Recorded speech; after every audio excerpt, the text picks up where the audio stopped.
호세아 4장 말씀을 같이 교독하겠습니다.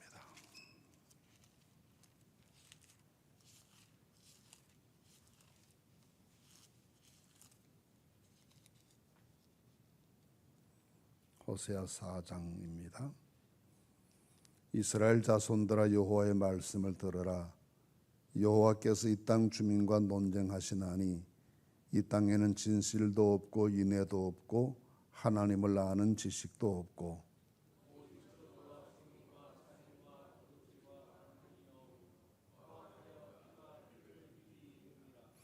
그러므로 이 땅이 슬퍼하며 거기 사는 자와 들짐승과 공중에 나는 새가 다 쇠잔할 것이요 바다의 고기도 없어지리라.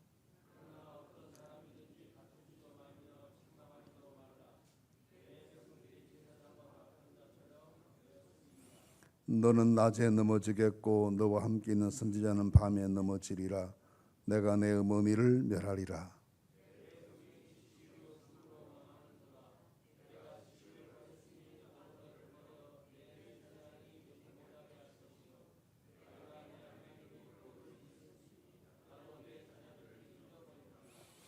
그들은 번성할수록 내게 범죄하니 내가 그들의 영화를 변화하여 욕이 되게 하리라.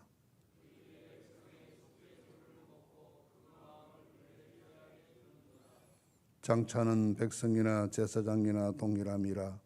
내가 그들의 행실대로 벌하며 그들의 행위대로 갚으리라.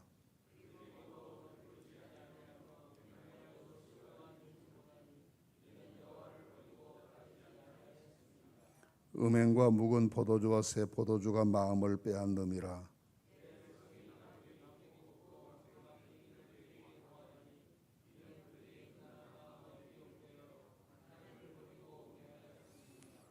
그들이 산꼭대기에서 제사를 드리며 작은 산 위에서 분향하되 참나무와 버드나무와 상수리 나무 아래에서 하니 이는 그 나무 그늘이 좋음이라. 이러므로 너희 딸들은 음행하며 너희 며느리들은 간음을 행하는도다.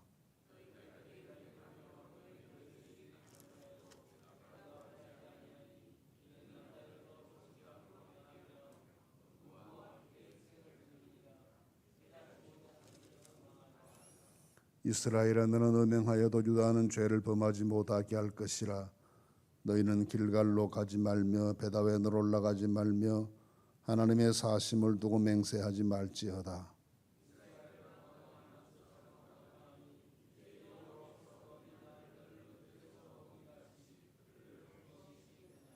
에브라임이 우상과 연합하였으니 버려두라.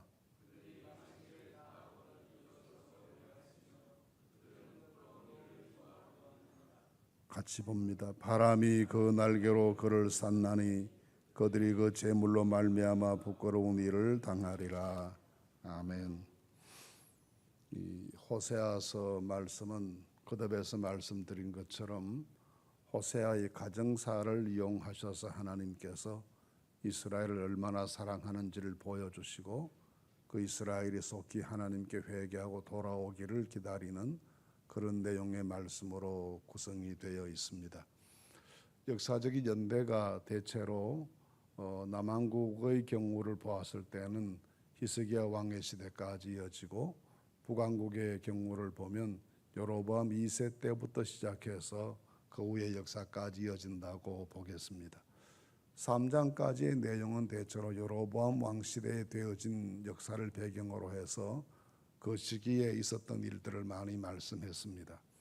그래서 그 시기가 3장까지 내용을 보면 정치적으로도 안정되어 있고 나라가 경제적으로도 굉장히 좋아져서 부강하게 되었고 또 외교 정책도 잘했고 해서 여로보암 왕이 한 사람의 정치인으로서는 탁월한 모습을 보였는데 그렇게 하나님께서 여유와 부와 이런 것들을 허락해 주셨을 때 오히려 그 여유 있는 삶을 가지고 타락하고 범죄했기 때문에 하나님께서 그것을 마치 남편을 버리고 음행한 여인과 같다 하고 심하게 책망하시는 내용이었습니다. 근데 4장으로 넘어오면 사정이 조금 달라지게 되고 역사적인 배경도 좀 차이가 있습니다. 4장에서는 이 여로보암 2세 왕이 사망하고 그 이후에 이어진 왕들의 시대가 역사적인 배경이다라고 보는 것이 정설입니다. 대체로 여로보암 2세는 747년 BC 747년경에 사망하고 그의 뒤를 이어 나타나는 왕들이 계속해서 정치적 혼란을 겪습니다. 한 1년 만에 왕이 3차례나 바뀔 만큼 정치적인 혼란이 극심해졌습니다. 그래서 스가랴라는 왕이 한 6개월 정도 있다가 살룸이라는 사람에게 암살당하고 살룸이 왕에 대해서 한 달 만에 또 그 다음 왕이 머나헴에게 암살당하고 이런 일이 반복되면서 거의 무정부 상태에 빠져들게 되고 오늘 여기 말씀에 기록된 대로 피가 피를 뒤이어지는 그런 역사가 유혈혁명, 유혈쿠데타 이런 것들이 일상적으로 일어나면서 나라가 굉장히 불안해지게 되고 무질서해지게 되고 공포에 떨게 되는 이런 역사가 진행되는데 그 역사가 오늘 이 4장 말씀의 역사적인 배경이다. 그렇게 보시면 이해하시기가 쉬우리라 생각합니다. 그런데 이런 과정 속에 선지자가 그 시대를 진단했을 때 이 땅에 세 가지가 없다 그랬습니다. 없어진 것이 진실이 없고 인애가 없고 지식이 없다. 모두가 속이고 기만하는 일들이 그런 쿠데타가 일상적으로 일어나니 거기에 무슨 진실이 있겠습니까? 그런가 하면 서로에 대한 신뢰, 존경, 사랑이 없는 인애가 없다. 지식이 없다는 말은 진리를 바르게 깨닫고 옳은 것이 무엇인지를 분별하고 하나님 어떤 분이시며 무엇을 기뻐하시는지를 아는 이 영적인 지식이 신앙적인 인식이 없다는 것을 말했습니다. 이렇게 진실도 없고 인애도 없고 지식이 없으면 그 사회가 신뢰 사회가 될 수 있겠습니까? 서로가 서로를 격려하고 위로하는 그런 분위기가 형성되겠습니까? 그래서 없는 것은 세 가지가 없는데 생겨난 것이 있다고 했습니다. 저주와 속임과 살인과 도둑질과 간음과 포악이다 했습니다. 이런 것의 결과로 피를 뒤이음이라, 피가 피를 뒤이음이라. 계속해서 이 유혈 쿠데타 그 과정 속에 수많은 사람들이 죽임을 당하고 내전이 생겨나고 하는 이런 양상을 바라보면서 이 참담한 현실을 가장 기본적으로는 이 땅이 진실을 버리고 인애를 버리고 하나님 아는 지식을 버렸기 때문에 피가 피를 뒤이어가는 이런 참담한 역사가 이어진다라고 탄식하는 내용입니다. 그래서 5절 말씀에 보시면 5절 말씀에는 너는 낮에 넘어지겠고 너와 함께 있는 선지자는 밤에 넘어지리라. 내가 내 어머니를 멸하리라 했습니다. 이 어머니를 멸한다는 말은 이 어머니는 나라 자체를 상징한다고 보겠습니다. 나라가 망하게 될 것이다 라는 내용이 이 시대를 진단했던 선지자의 마지막 결론이었고 하나님의 계시였습니다. 그러면 그 좀 더 구체적으로 그 죄를 책망하시는 내용이 6절 이하의 말씀인데 6절 이하 말씀에 보시면 내 백성이 지식이 없으므로 망하는 도다 했습니다. 호세아는 이 점을 매우 중요하게 생각했습니다. 앞에 나오는 4장 1절 말씀에서도 하나님을 아는 지식이 없다. 그것이 이 시대의 특징이다. 그렇게 진단했던 것처럼 좀 더 나아가서 6절 말씀에서는 그 지식이 없는 것 때문에 우리 모두가 다 망하게 됐다라는 말로 진단을 합니다. 그래서 6장으로 넘어가면 6장 3절에서는 우리가 여호와를 알자, 힘써 여호와를 알자라고 해서 살아날 수 있는 길, 회생의 길이 어디 있는가? 그것은 하나님을 바르게 아는 여기에서부터 살 길을 찾아야 된다는 점을 강조해서 호세아는 신앙적 지식, 영적 지식의 중요성을 많이 강조했습니다. 이 신앙적 지식, 이 지식이 없으므로 망한다라고 하는 지식은 세상 지식이 아니겠죠. 물론 하나님을 아는 지식이고 하나님을 아는 지식이다라고 하는 것은 하나님이 크시다, 위대하시다, 거룩하시다 그것만을 아는 것이 아니라 하나님의 뜻이 무엇인지를 헤아릴 줄 아는 사람입니다. 그래서 사도 바울도 이 점을 굉장히 중요하게 생각해서 골로새서 1장 9절 말씀에 골로새 교회 성도들 위해서 기도하면서 하나님 이 교회 성도들이 신령한 지혜와 총명이 있어서 하나님의 뜻을 아는 것으로 채워주십시오.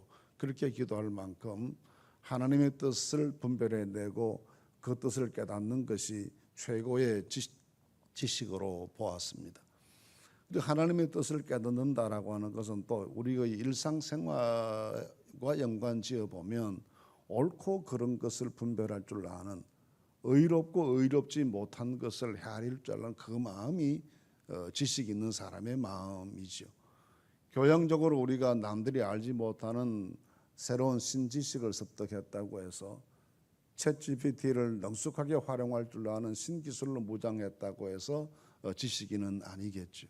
그 지식인이란 하나님의 뜻을 헤아릴 줄 알고, 그리고 하나님의 뜻을 헤아릴 줄 아는 마음 때문에 이 세상 속에서 옳고 그른 것이 무엇이고 가고 가지 말아야 될 것이 무엇이고 앉고 서고 해야 될 자리를 어떻게 분별할 줄 아는가 하는 이 점이 하나님께서 우리에게 원하는 참 지식일 터인데, 그 지식을 무시하고 그 당시에는 외교적인 술수, 정치적인 능력 이런 것들만 강조했고 어떻게 좀 더 백성들을 잘 활용해서 자기 권력을 더 강화시킬 것인가에만 몰두했던 것 때문에 옳고 그름을 버려버렸고, 옳고 그름이 버려진 사회가 되니까 피가 피를 뒤이어가는 이런 혼란한 시대를 만들게 되었다는 것이 선지자의 진단이었습니다.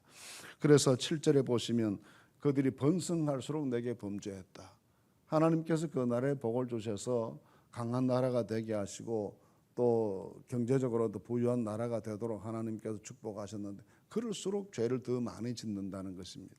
가치의 기준이 세상적인 것에 있고 물질에 있고 권력이 있었으니까 물질을 얻고 권력을 획득하는 것이란 뭐든지 다 하는 그런 시대가 되었으니까 결국 그 나라가 피가 피를 뒤있는 나라가 되고, 결국은 옳고 그런 것의 분별력을 지도자들만이 아니라 백성들도 다 잊어버리게 되어서 사회적인 혼란이 더 가중되는 죄를 짓게 되었다는 것입니다.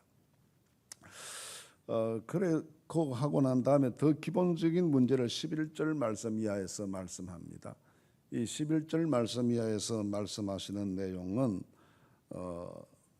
북왕국 이스라엘 나라가 이교 숭배, 우상 숭배에 몰두하게 되었다는 점을 말하면서 그 17절 말씀 보시면 에브라임이 우상과 연합했다. 우상을 단순히 우상 숭배한다는 것에 그치지 않고 우상과 이제는 아주 연합했다. 그렇게 진단하고 책망합니다. 원래 북왕국 이스라엘은 출발부터 신앙적으로 잘못된 길을 걷기 시작했습니다. 나라가 처음 나누어질 때 솔로몬이 죽고 그 아들 르호보암이 왕이 됐을 때 르호보암의 정책에 반기를 들었던 북쪽 지방에 근거한 10지파가 반기를 들고 독립해 나가서 새 나라를 만듭니다. 그 나라 이름을 이스라엘이라 했고 남쪽은 유다라고 해서 남북 왕국의 분국 시대가 오게 됐습니다. 그 분국 시대에 오게 되면서 북왕국을 창설하는데 주도했던 첫 왕이 여로보암 왕인데, 나중에 여로보암 2세가 오늘 좀 전에 말씀드린 사람 2세이고요. 여로보암 1세는 북왕국의 첫 번 왕이었습니다. 왕이 된 다음에 가장 걱정거리가 이 북쪽 사람들이 남쪽으로 왔다 갔다 하고 그렇게 소통하고 내왕을 하게 되면 절대로 자기에게 정치적으로 유리하지 않다고 판단했습니다. 왜냐하면 모든 것의 중심이 예루살렘에 다 있었고, 예루살렘은 이미 솔로몬의 시대에 굉장한 국제적인 도시로 발전을 해갔기 때문에 거기에 왔다 갔다 하다가 보면 자기들의 체제가 무너진다고 걱정해서 남쪽으로 가는 모든 길을 다 닫아버립니다. 닫아버리니까 이스라엘 사람들은, 북쪽 사람들은 하나님 성전 있는 예루살렘 가서 예배를 드려야 되는데 그 예배를 드릴 장소가 없어졌습니다. 그래서 급히 두 곳에 성소를 마련하는데 북쪽에 있는 단과 남쪽 중부 지역에 있는 베델이라는 곳에 제단을 만들고 거기에서 예배 드리고 제사 드리고 그렇게 하게 임시로 그런 두 제단을 만들게 됩니다. 근데 그 두 제단을 만들면서 예루살렘 성전과는 달리 송아지 우상을 세웠습니다. 그 송아지 우상은 이집트의 영향을 받은 것이기도 하고 토속 신앙의 영향을 받은 것이기도 하고, 그 송아지 우상을 만들어 놓고 이건 우상이다 그렇게 말하지 않고 이게 우리 하나님이다 그렇게 가르치기 시작합니다. 아무것도 보이지 않는 것에서 뭔가는 보이는 것을 만들어야 되기 때문에 그렇게 그것은 그 지역의 토속적인 종교 또 외래 종교 모두를 다 종합했던 일종의 혼합 종교와 같은 것이었습니다. 처음부터 이게 우상 숭배와 이교 문화에 빠져들기 시작했던 것이 북왕국 이스라엘의 시작입니다. 그렇게 되니까 어떤 현상이 생겼는가 하면 신앙적으로 백성을 잘 지도해야 될 책임 있는 제사장들이 도저히 우리가 여기서는 더 살 수가 없다. 이렇게 정치적으로 이렇게 됐을 뿐만이 아니라 예루살렘 성전 가는 길도 폐쇄하고 가짜 성전 만들고 또 우상 만들어 놓고 이걸 하나님이라고 하니 우리가 여기서 어떻게 제사장 생활을 할 수가 있나 해서 대거 제사장들이 남쪽으로 내려가 버립니다. 마치 북한에 공산당들이 들어왔을 때 뜻있는 신앙인들이 신앙에 젖어서 남쪽으로 내려왔던 것은 똑같은 현상이 그 시기에도 있었습니다. 그러니 성소는 이렇게 만들어 두었는데 그 성소를 지키고 예배를 인도해야 될 제사장들은 다 남쪽으로 가버리고 없으니까 아무나 평민들 중에 자원하는 사람을 다 제사장으로 임명하기 시작합니다. 제사장에는 원래 아론의 후손들 가운데 세우도록 성경에 규정이 되어 있는데 그것도 무시하고 아무나 자원하는 사람은 다 붙잡아다가 제사장 세웠으니까 그 사람이 뭘 알기를 하겠습니까? 해먹기를 했겠습니까? 배운 게 있겠습니까? 자기들 마음대로 하니까 종교가 이상하게 되고 더 타락하기 시작하게 되어서 나중에는 이교인 이 우상 숭배하는 바알 종교의 공격 견뎌내지 못하고 온 나라가 다 바알 숭배에 빠져버리게 되고 그 과정에 아합 시대가 되면 본격적으로 바알 숭배가 마치 국교처럼 되면서 하나님 섬겨야 될 백성들이 온통 우상 숭배에 빠지게 됩니다. 이것을 보고 오늘 좀 전에 말씀드린 17절 말씀에 에브라임이 우상과 연합했다라고 표현하는 것입니다. 이 에브라임은 한 지파의 이름이지만 이 북쪽 지파를 대표하는 가장 강한 지파였기 때문에 에브라임이 그러면 대체로 북왕국 이스라엘 전체를 상징하는 말로 또 유다 그러면 남왕국 유다 왕국을 전체적으로 상징하는 말로 그렇게 대표적 지파 이름으로 사용되어서 에브라임이 우상과 연합했다는 말은 에브라임 한 지파를 말하는 것이 아니고 북왕국 이스라엘 전체를 말하는 그런 말씀으로 할 수가 있습니다. 그래서 이런 우상 숭배가 단지 종교적으로만 이 우상 숭배는 것을 그치지 않고 그 바알 종교의 이 예배의 특징이 굉장히 엄난하고 퇴폐적이었습니다. 신전 창기들이 있었고 신전 창기들과의 엄난한 짓을 일종의 예배 행위로 보았습니다. 그렇기 때문에 이건 당연히 도덕적 윤리적 타락을 수반할 수밖에 없었고 이것이 온 나라 안에 보편적 현상으로 자리 잡으면서 선지자가 보았을 때 이것 때문에 나라가 망하게 되었다라고 질타하게 됩니다. 이것 때문에 나라가 망하게 되었다고 질타하는 모든 것의 출발점이 지식이 없어졌다. 하나님을 아는 사람도 없고 하나님의 뜻을 헤아리는 사람도 없고 하나님의 뜻과 하나님께서 가르쳐 주신 말씀의 정신 아래서 무엇이 옳고 그런 것을 분별하지 않고 조금이라도 돈 더 되는 것이면 다 그 길로 따라가고 지도자는 자기 권력을 강화할 수 있는 방법이란 무엇이든지 하려 하고 이렇게 하는 것 때문에 도덕적 기준이 무너지게 되었고 온 나라 안에 우상 숭배가 가득하고 그것 때문에 이 도덕적 타락이 극심해지게 되었다는 점을 탄식하면서 선지자가 이 일들을 굉장히 걱정하고 염려하게 됩니다. 그러면서 계속해서 강조하는 말이 제사장들이 망할 것이다라는 말씀을 이 4장 말씀에서도 반복해서 말하고 있습니다. 이 제사장이 망한다고 하는 이야기는 그 시대 제사장들이죠. 그 시대 제사장들이 올바른 제사장들이 아니고 하나님의 말씀을 따라서 레위의 후손들 가운데 어려서부터 보고 듣고 배우고 훈련받아서 된 사람들이 아니라 자기 생업처럼 그 제사장 되는 것이 먹고 사는 일에 문제가 없을 것 같으니까 신앙도 뭣도 없으면서 돼가지고 우상 숭배하는 일에 종사하고 이런 것들을 바라보면서 이 제사장들의 몰락을 말하고 이 제사장들의 몰락을 말하는 것만이 아니라 너희 어미도 망하게 되었다. 나라 자체가 망하게 되었다라고 말씀합니다. 그래서 제일 마지막 절 19절 말씀 보시면 해석이 좀 필요한 말씀이긴 한데 19절 말씀에 이렇게 말씀합니다. 바람이 그 날개를 그를 쌌나니 그들이 그 재물로 말미암아 부끄러운 일을 당하리라 했습니다. 바람이 날개로 그들을 쌌다는 것은 강력한 외세의 돌풍이 불었다는 겁니다. 그래서 그들을 쌌다라고 하는 말은 포로가 되었다라는 뜻이죠. 외국의 강한 군대의 힘, 외세의 강력한 힘이 그 나라에 불어와서 그 백성들을 포로로 잡아갔다라는 말씀입니다. 그런 일이 앞으로 벌어지게 될 것이다라는 예언이죠. 실제로 이 나라가 결국은 얼마 더 견디지 못하고 이 선지자 호세아가 죽은 다음 불과 한 3, 4년 뒤에 이 아수르에게 망합니다. 아수르 사람들은 이주 정책을 실시했습니다. 그래서 이스라엘 사람들을 잡아다가 자기 나라로 가져다가 살게 하고 자기 나라 사람들을 갈릴리 지방을 중심으로 해서 이스라엘 북쪽 지역에 강제 이주시켰습니다. 그렇게 되다 보니까 나중에는 혈통적으로도 혼혈이 되기 시작하고 문화 종교적으로도 더 혼합되고 타락하는 양상이 되어서 신약 시대가 되면 완전히 유대인들이 사마리아 사람들을 이방인처럼 취급하는 일이 생기게 되는데 그 일의 시작이 여기에서부터 이루어지게 됩니다.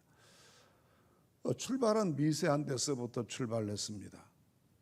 하나님을 제대로 알지 않고 하나님의 뜻을 제대로 헤아리지 않고 하나님께서 원하시는 삶의 원리, 실천해야 될 원칙이 무엇인지를 무시하고 살아가면서 그저 물질을 따라가고 권력 따라가고 하는 이런 데서 출발하게 됐는데 결국은 이렇게 나라가 망하게 되고 포로가 되고 이방인들이 들어와 살고 혼혈족이 되고 종교적으로도 타락해버리고 이방인처럼 변질되어 버리는 이런 일이 생겨나게 됩니다.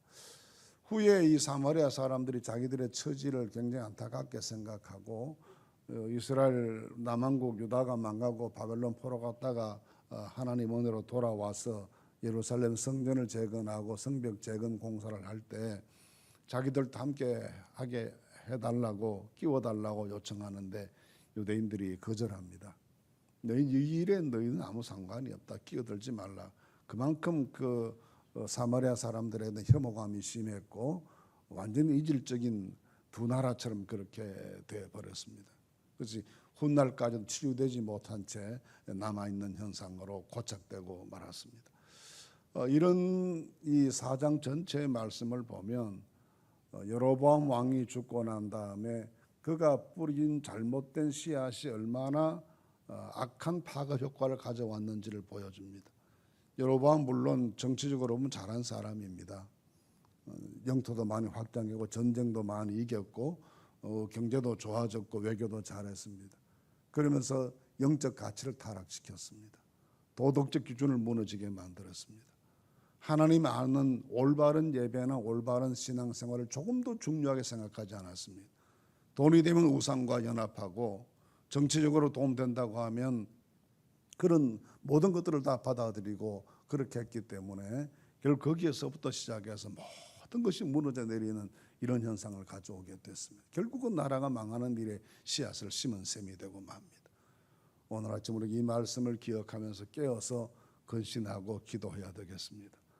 모든 건강한 인생, 건강한 나라, 건강한 사회 출발점은 하나님을 바로 아는 데서부터 출발하고 그 하나님의 뜻이 무엇인지를 알기 위해서 기도하는 데서부터 이어져 나가고 그리고 옳고 그런 것을 바르게 분별해서 아무리 이익이 된다 하더라도 옳지 않는 것을 거절하고 버릴 줄 아는 이 담대한 용기를 이 당시 역사가 우리에게 요구하고 있는 것입니다.